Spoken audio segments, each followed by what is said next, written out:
Chapter 1 Introduction. This hackbook will enable you to stop using pornography immediately, painlessly, and permanently, without willpower or any sense of deprivation or sacrifice. It won't place any judgment, embarrassment, or pressure to undergo painful measures. In fact, there's absolutely no need to cut down or reduce your usage while reading. Doing so is actually detrimental. Perhaps this goes against everything you've been told, but ask yourself if what you've been told has worked. If it had, you wouldn't be reading this hackbook. Porn addiction manifests in various ways with far-reaching societal effects. Many people use porn because the internet allows instantaneous access to supernormal stimuli. Consider if the following questions apply to you. Do you spend far more time viewing porn than you originally intended? Are you unsuccessful in efforts to stop or limit your consumption of porn? Has time spent viewing porn interfered with or taken precedence over personal or professional commitments, hobbies, or relationships in your life? Do you go out of your way to keep your porn consumption secret? Has viewing porn caused significant problems in intimate relationships? Do you experience a cycle of arousal and enjoyment before and during porn consumption, followed by feelings of shame, guilt, and remorse after? Do you spend significant amounts of time thinking about porn, even when not watching it? Has viewing porn caused any other negative consequences in your personal or professional life, e.g., missed work, poor performance, neglected relationships, or financial problems? If you're a porn user that depends on it for masturbation or sex at all, the only thing you need to do is read on. If you're here for a loved one, all you need to do is to persuade them to read this book. If unable to persuade them, read the book yourself. Understanding the method assists getting the message across and preventing your children from starting. Don't be fooled by the fact that they don't have access to it now. All do before getting hooked. Warning: perhaps you are somewhat apprehensive about reading this book. Perhaps, like many porn users, the mere thought of stopping fills you with panic, and although you have every intention of stopping one day, that day is not today.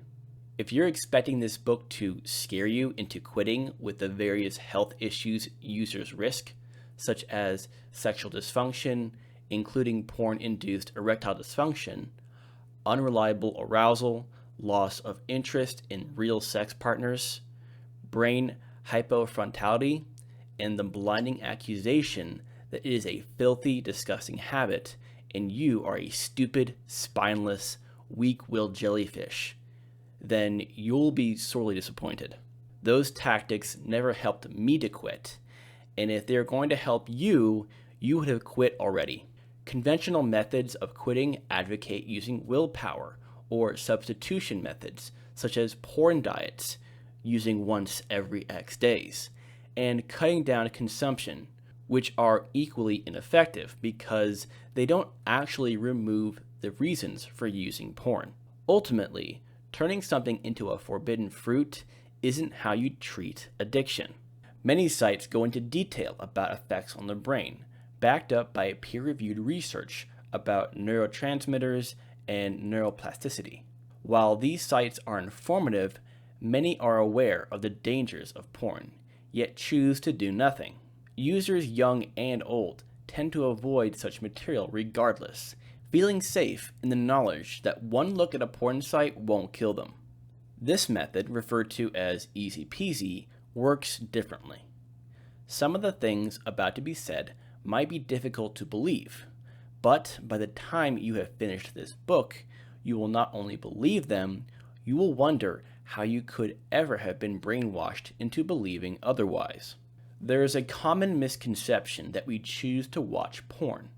Porn addicts, yes, addicts, no more choose to watch porn than alcoholics choose to become alcoholics, than heroin addicts choose to become heroin addicts.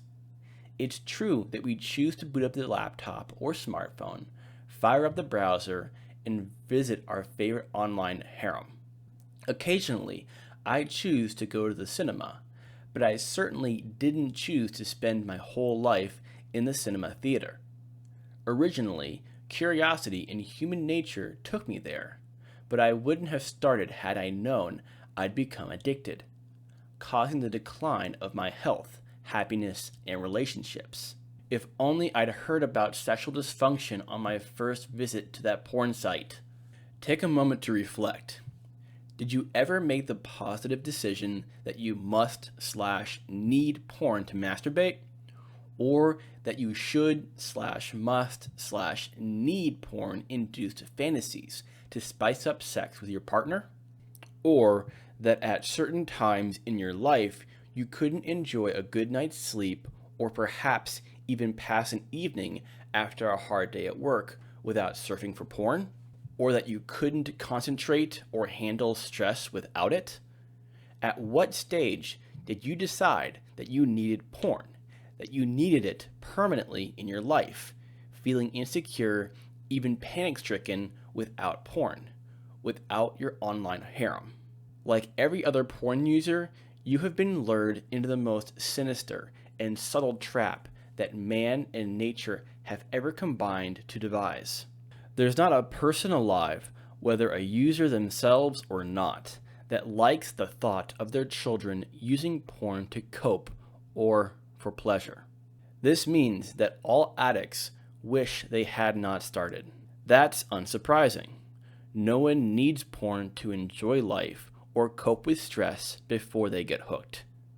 At the same time, all users wish to continue to use. After all, nobody forces us to launch our browsers incognito mode.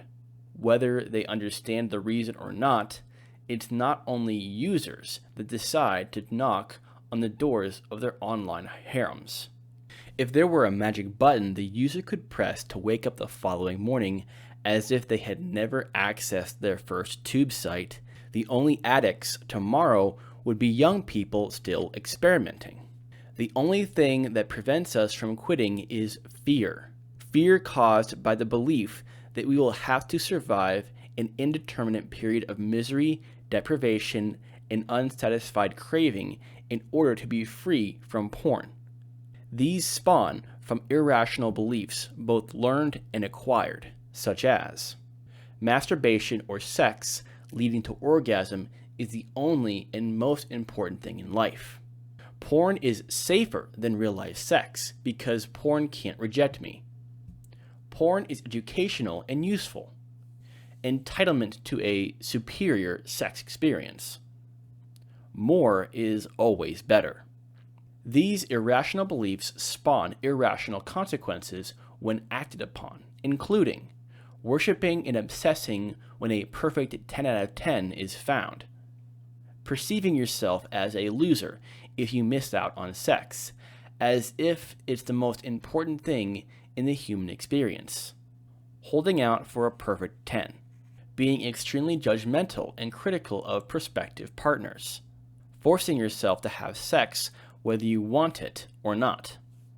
It's fear that a night all by yourself will be miserable, spent fighting uncontrollable impulses. Fear that the night before exams will be a night from hell without porn. Fear that we'll never be able to concentrate, handle stress, or be as confident without our little crutch, and that our personality and character will change. But most of all, fear that once an addict, always an addict. That we'll never be completely free, spending the rest of our lives craving the occasional porn-induced orgasm at odd times.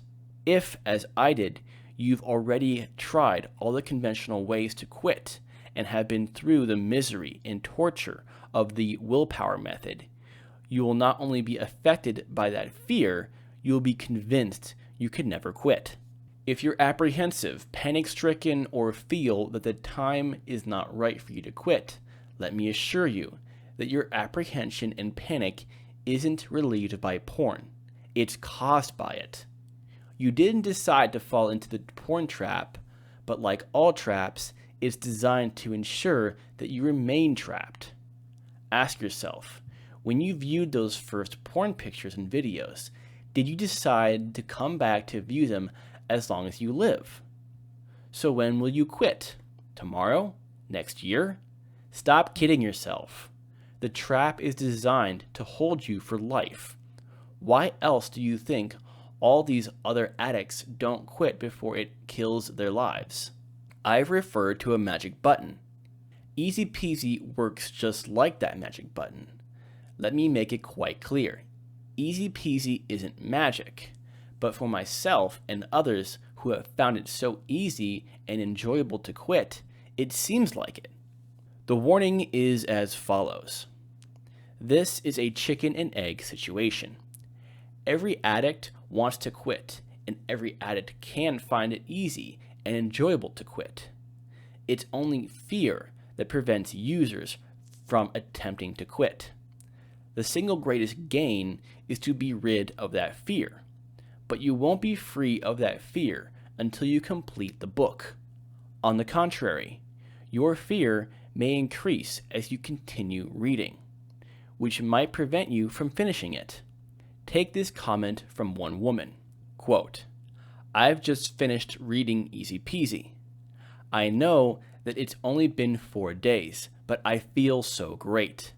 I know that I'll never need to use porn again. I first started to read your book 5 months ago, got halfway through and panicked. I knew that if I went on reading, I would have to stop. Wasn't I silly?" End quote. You didn't decide to fall into the trap, but be clear in your mind. You won't escape from it unless you make the affirmative decision to do so. You may already be straining at the leash to quit, or you may be apprehensive about the very thought, but either way, please bear in mind, you have nothing to lose. If at the end of this book, you decide that you wish to continue to use porn for masturbation or sex, there's nothing to prevent you from doing so. You don't even have to cut down or stop using porn while reading the book. And remember, there's no shock treatment. On the contrary, I have only good news for you. Can you imagine how Andy Dufresne felt when he finally escaped from Shawshank Prison? That's how I felt when I escaped from the porn trap. And that's how the ex-users who have used Easy Peasy feel. By the end of the book, that's how you will feel. Go for it. Finally, everyone can find it easy and enjoyable to quit porn, including you. All you have to do is read the rest of this book with an open mind. The more you understand, the easier it will be. Even if you don't understand a word, provided you follow instructions, you will find it easy. Most importantly, you won't go through life moping for porn or feeling depraved. And by the end of the book, the only mystery will be why you did it for so long. With Easy Peasy, there are only 2 reasons for failure. Failure to carry out instructions. Some will find it annoying that the book is so dogmatic about certain recommendations, such as not cutting down or using substitutes. I certainly don't deny that there are many who have succeeded in stopping using such ruses, but they have succeeded in spite of and not because of them. Some people can make love standing on a hammock, but it isn't the easiest way. The numbers for opening this trap's lock are in this book, but they need to be used in the correct order, going from one chapter to the next and not skipping chapters. Failure to understand. Don't take anything for granted. Question not only what you're told, but your own views and what society has told you about sex, internet porn, and addiction. For example, those who believe it's just a habit, ask yourself why other habits, some of which are enjoyable, are easy to break, while a habit that feels awful, costs energy, time, and virility is so difficult to break. Those that believe you enjoy porn, ask yourself why other things that are infinitely more enjoyable you can take or leave. Why do you have to have porn? Panic setting in if you don't. Easy Peasy is about to give you the knowledge on how easy and enjoyable it is to quit porn. Like many others, one of my greatest triumphs in life has been escaping the porn trap. There's no need to feel depressed. On the contrary, you're about to accomplish something that every user on the planet would love to achieve. Freedom! Remember, do not skip chapters. Some terms before you begin. PMO, the cycle of porn, masturbation, and orgasm. Online harem, websites hosting high-speed internet porn.